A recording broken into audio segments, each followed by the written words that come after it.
Yeah, so I appreciate the invitation to come out here tonight.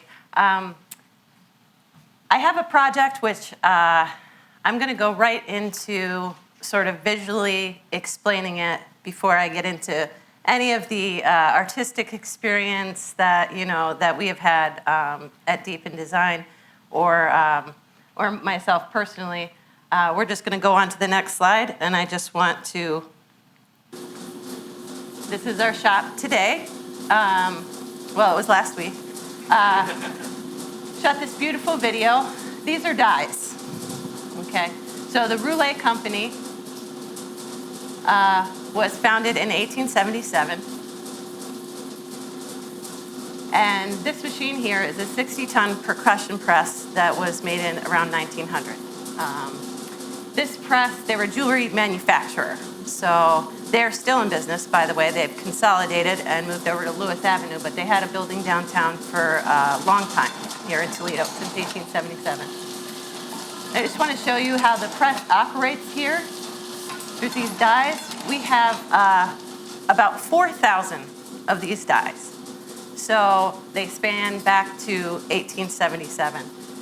This is Mark Lofgren. He's one of the current owners of the Roulet company. And you can see him pressing out a positive image off a negative die. And so a die is just a tool that has a negative image in it where you could make a positive. And Mark was kind enough to do this demo for us.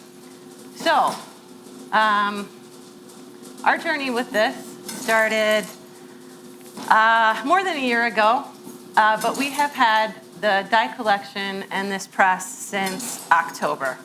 And I'll just let this run through here so you can see just this last little shot of one of the dies.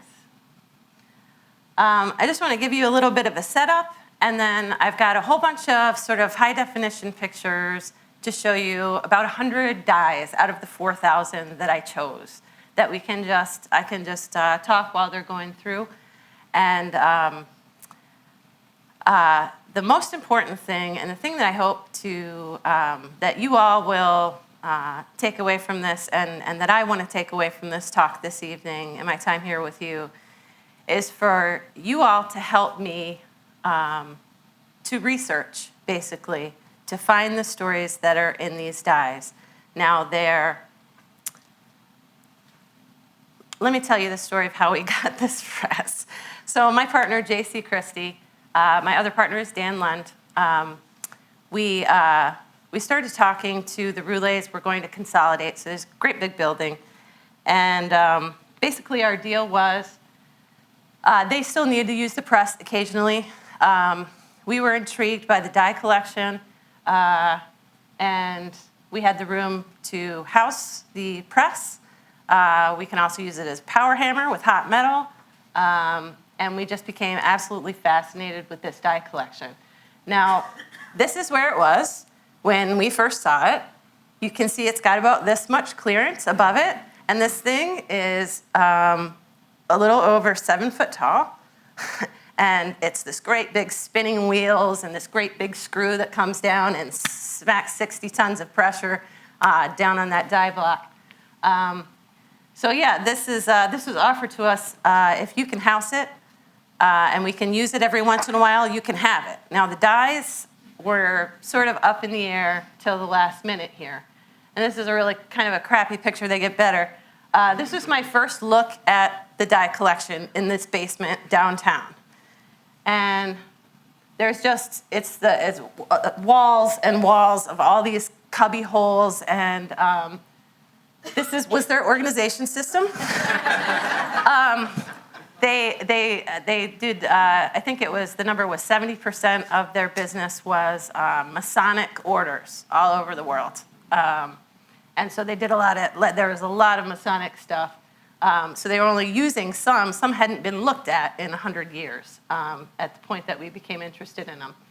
They ended up being in an auction.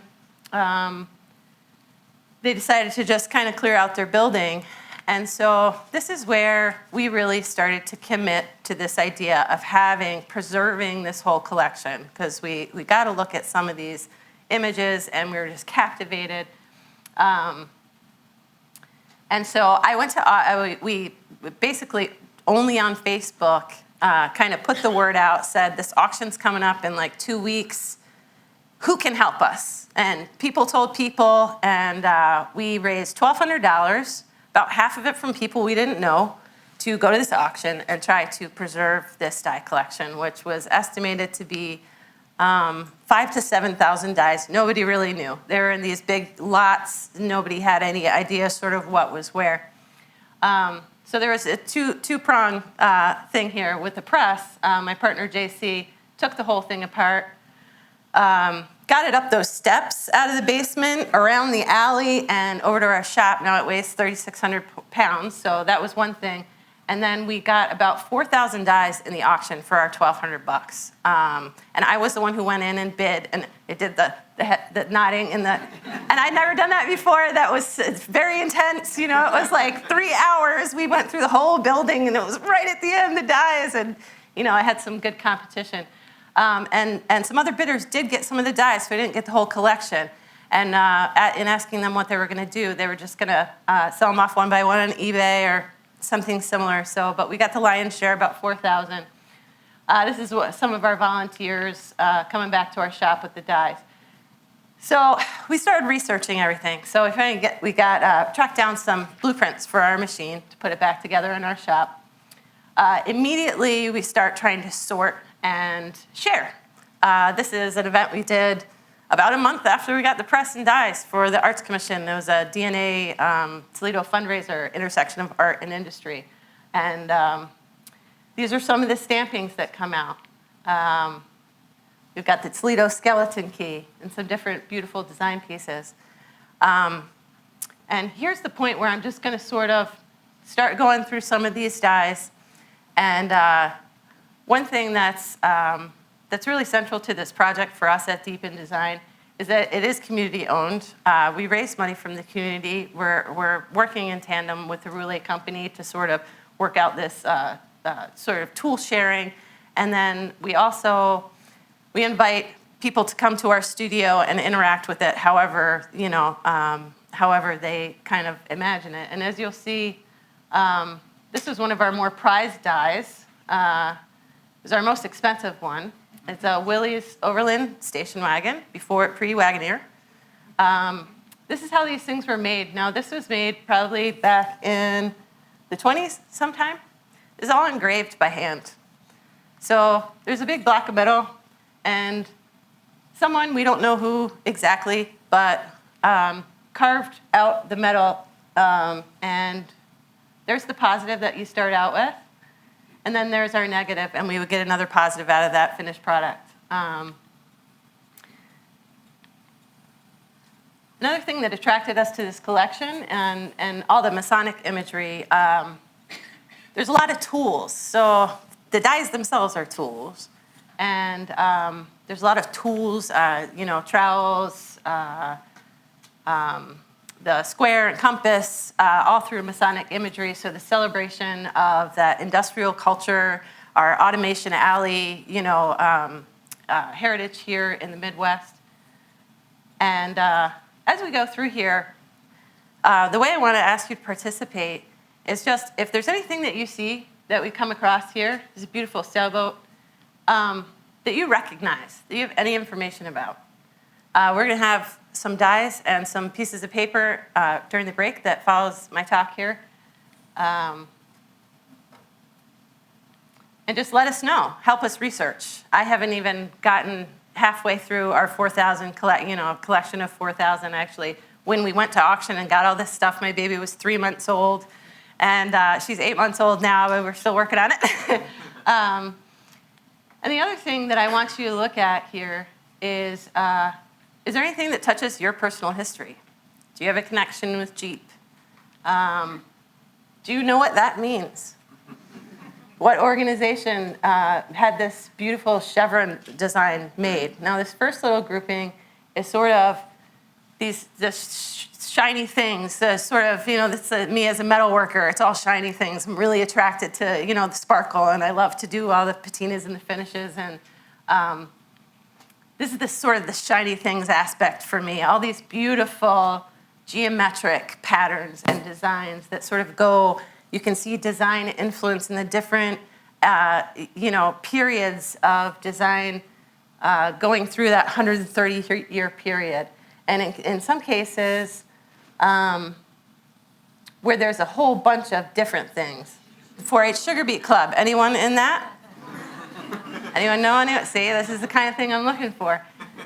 In some cases, which we'll see a lot coming up here, like where there's groups of things. Like, for example, I have probably about 30 different stars from the whole period, Right. But you can see the design, fashion, and style going through that 130-year period, this star, and you can kind of date the dies by the style of design.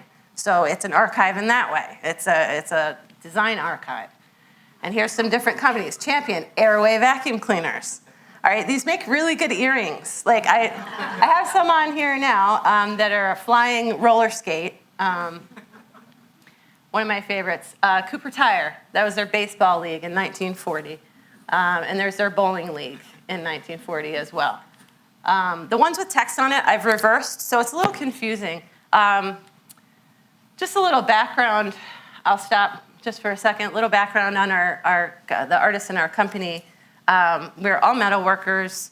JC and I particularly, and also Dan, we're all fascinated and very exploratory when it comes to casting. Casting is our love because you can work with any material in the world.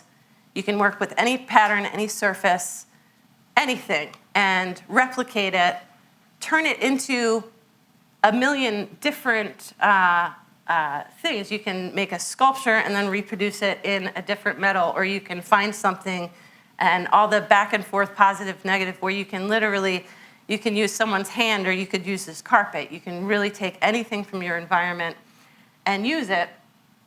And here's these 4,000 dies that are all their little molds.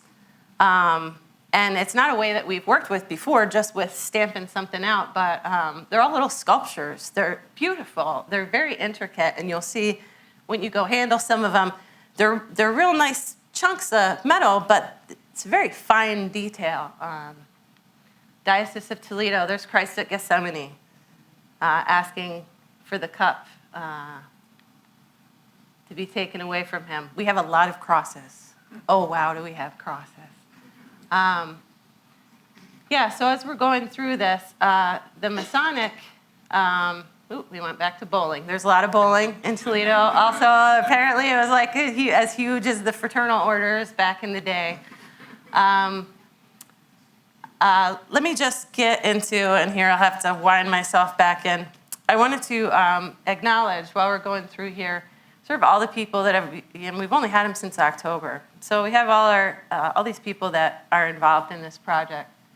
The people who donated money to us, the people who volunteered to help us move everything, the people that came to the fundraiser, the Arts Commission, people are coming out for Third Thursday bus loop now, we're a stop. And that basically came about because we were showing off our press and doing demonstrations, and we had something to show, that was a nice interactive thing.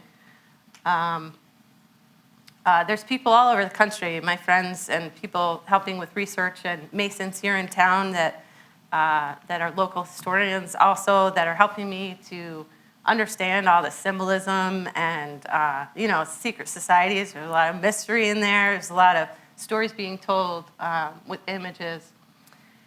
And there's also, Adam mentioned the Blade article. That sort of took us to another audience that we didn't have before, people who read the paper, right? So there was a lot more feedback from people who knew exactly, they would see and say, we had a pin made back in, the 60s that was this and this, and they had some real personal connection. So we got through the Toledo Blade, would give us people's phone numbers, and I think I've called back probably about 10 people that the blade's gotten, given me their phone numbers. They're pretty much all in their 90s, right? They're so great to talk to. So I'm calling these people up, and this is one of those stories. So I have a few dies here, this next set, that come with this story already. And as you're kind of picking up, hopefully somebody's seen something that's familiar to them so far, and has something to add to the stories in these dies. This one, a lady named Bev. She was in the Ohio 99. She's a pilot. This air race classic, it's a race by women pilots across the United States. And this was the inaugural year. This was the first year of the air race classic. Previously, it was the Powder Puff Derby.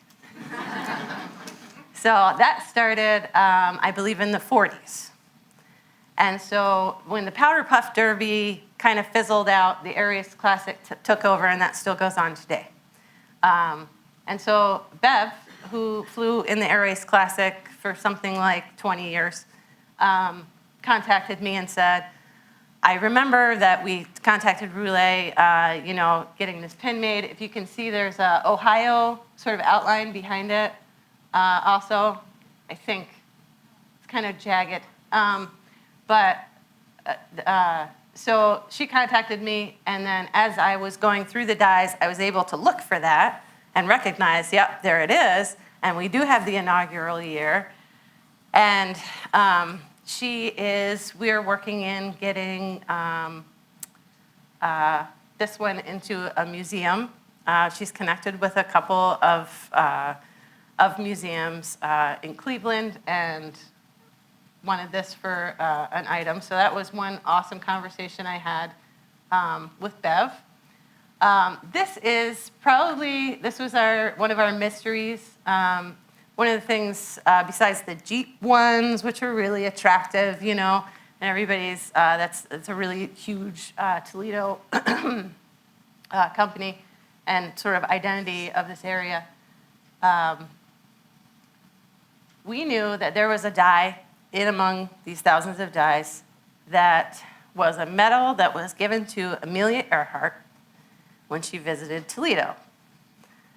And when I was bidding on these dies, there's just big lots of them, probably 100 or more in a lot. And so I really didn't know what I was getting and what the other people were getting. You could kind of see sort of the general category, but they're all kind of mixed in. So, talking to the Roulet folks a little bit more, we figured out it was this one. It was the City of Toledo Achievement Award. And this medal was given to Amelia Earhart when she visited Toledo in 1933. I believe it was 34 or 35, I can't remember just now, when she was lost at sea. So that had some great significance for the Roulet family, as well as Bev talked about this one too and said, I know there's a medal. So that's another one that might be destined for a museum. This is another fella. This is 1948. Maumee Valley Riders, Owl on the Moon. So this man was a delight to talk to. He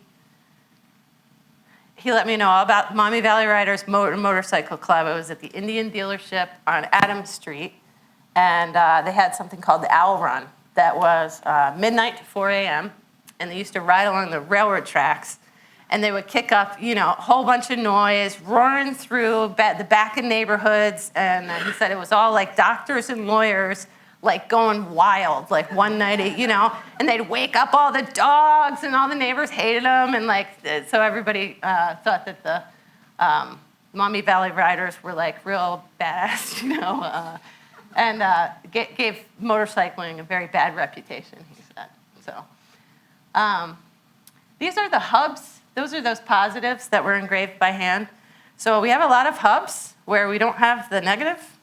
We just have the hub. So we're piecing all these things together still. You can read a few of these. Drill Corps Merit Award. Those are some of the nameplates. All these little pieces some dice with a Masonic symbol. There's a block plane here. Okay, so there's the positive of it. That was, whoop, sorry. There's the positive of it. There's the negative of it. So that's what we've used. This one says, Loyal Knights of the Round Table, AD 572. So I haven't tracked down what the meaning is there. And that's a sword and a stone. Okay. So I'm just going to go through these. And Willie's Americar from the 30s. So, of course, we've run out of time. But during the break, I would really love to talk to any of you who have interest in these. We've got some dice set out for you to look at and use your magnifying glass and try to figure out what's going on there. And we have these. We're preserving this collection. We're really happy that we got to be a part of keeping Toledo's history intact with this project. So thanks a lot, and have a good night, y'all.